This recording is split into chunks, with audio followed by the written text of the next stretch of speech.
What's up, you guys? We're back. It's day 2, working on the track. Last time we left off, I had this track right here. This was the piano sketch for the track.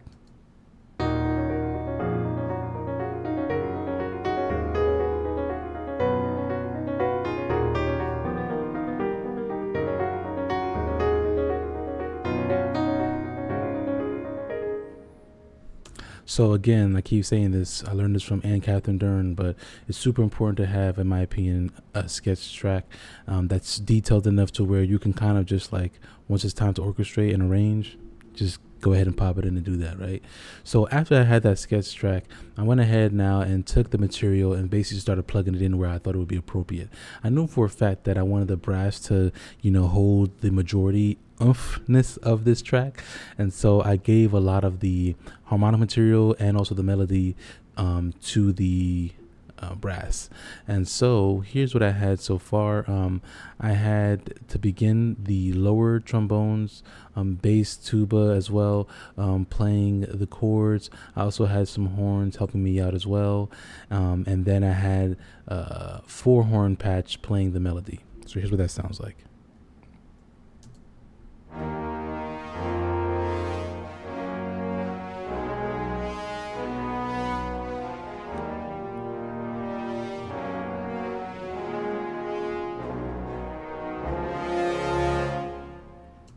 Okay, so as you can hear, that that sounds totally fine in my opinion, but I wanted there to be a little bit more weight in the harmonic material, and I also wanted there to be more weight added to support the melody, because when the entire mix comes in, actually, you'll hear that it was hard to hear the melody. So that's why I haven't shown you yet, but the trumpets are actually doubling the melody, and just to give it a little more presence in the mix, especially towards the latter part of this track. So moving on, now we have the woodwinds. Here's what I did with the woodwinds. I gave the woodwinds the main ostinato pattern that you heard in the piano sketch. That was being played by the English horns and the clarinets.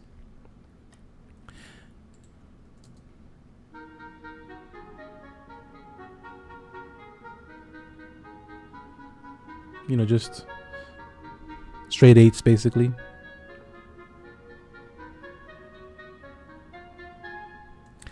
So as you can hear, it gets the job done, right? That's what I had in the piano sketch, but I did need a little bit more of a motor.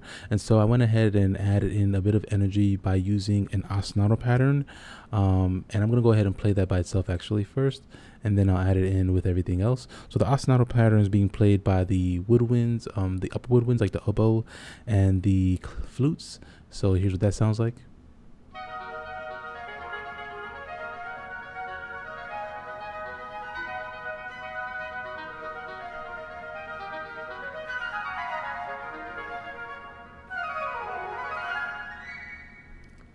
Okay, so there you have that. And so once I did that, I was like, oh man, this sounds really awesome, right? So what I did, I went ahead and programmed the strings. Now, as you remember before, I have the melody being played kind of in the lower ranging instruments. And so I have viola and cello playing the melody. Then I have the violin twos and violin ones playing an ostinato pattern in divisi as well. And so then after that, I have the double basses playing the bass line. So here's what that sounds like with the woodwinds as well.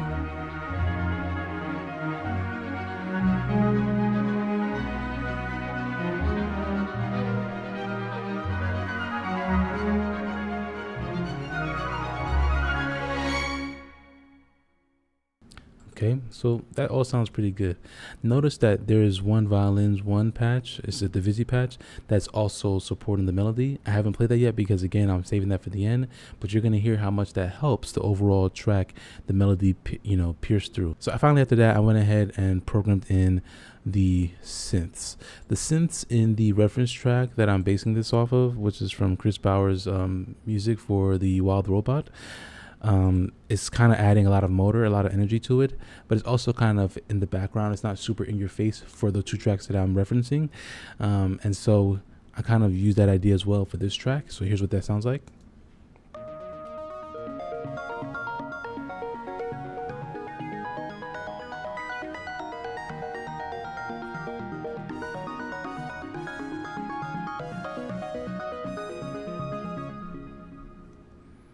Okay, and I kind of gave it away right there. So as you can hear towards the end, I doubled up that melody in a higher octave with the synth, and that's basically what I'm doing with the higher octave instruments in general. So let me go ahead and play this entire track for you guys, minus the choir, of course. I'll save that for later.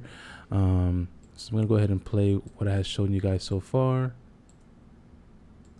so you guys can really get the chance to hear just how much of a difference it makes when you have the melody being supported versus not being supported. So here's the melody not being supported.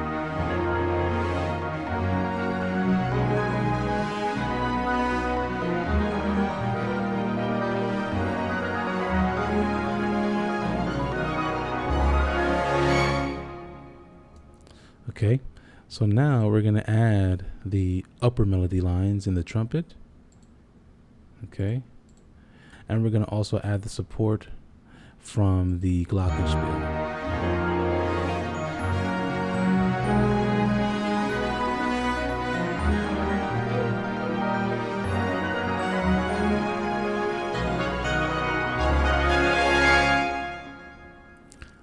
So now you can hear how the melody now pierces through in the mix, right? A lot more weightier in the mix.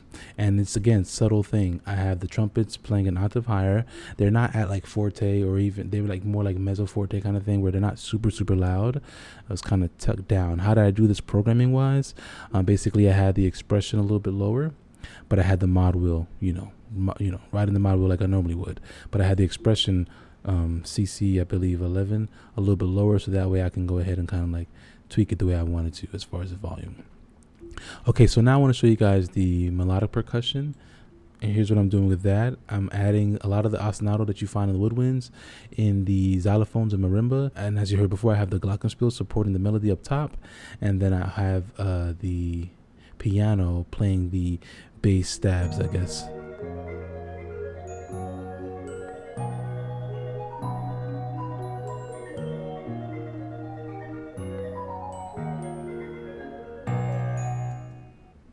Okay, after all that, I felt like I needed a little bit more oomph, okay, for the body of the mix. And so what I did was I added in another patch, which is this two trombones patch, which is actually playing more like 4 to 5 to 6 harmony lines at the same time.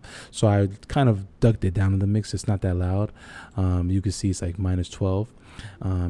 And then I also added in the choirs. So I'm going to go ahead and play that together so you can hear what that sounds like.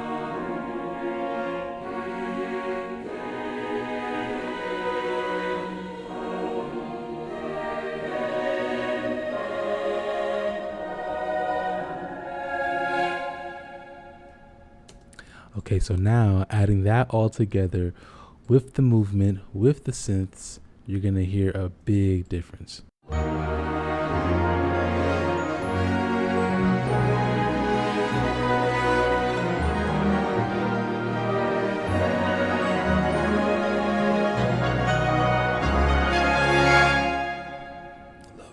Love that. All right, so hopefully you can hear the difference right now. So finally, the last thing I program, and I always program this last, are the untuned percussion, if I do have any. And so here's what that sounds like. I always do it last because they are typically, in my opinion, the punctuation, to a track. They're not the main feature. Sometimes they are, but in how I write, most times they're not. And even in a case where it's like an epic track, I wouldn't consider this an epic track, but in a case where it's like an epic track where I have a lot of drums in your face kind of thing, I still program it last because at the end of the day, I want to make sure that the music sounds good. Then the drums.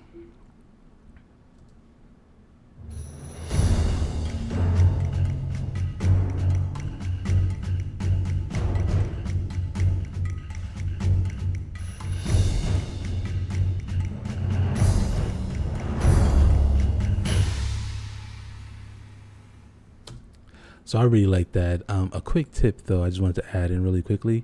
Timpani, I learned this from a video, and I mentioned this a little while ago in one of my own videos. I was talking about orchestration. The timpani is not a bass instrument like how you would consider like a bass guitar or a bass trombone or a tuba or something like that. Usually they have 4 drums per timpani.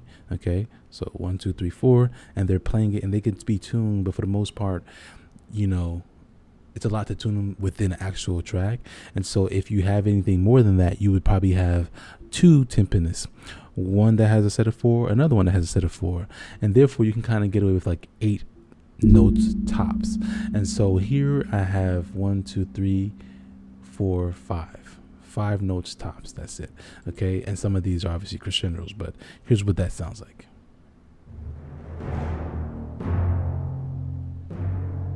Okay, so kind of like just to give it a little more idiomaticness, right?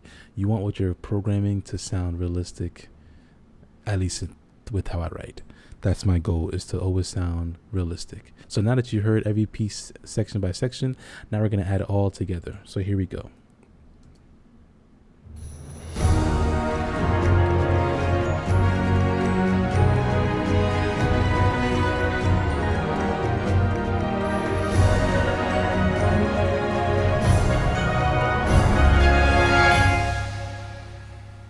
All right, you guys, that's all we have for today. Thank you so much for watching this video. Thank you for checking out this breakdown. And again, this is a part of my Inspire series. If you have any composers or musicians out there or artists that you would like for me to listen to and try this out for an Inspire series, definitely send it down in the comments below. With that being said, peace.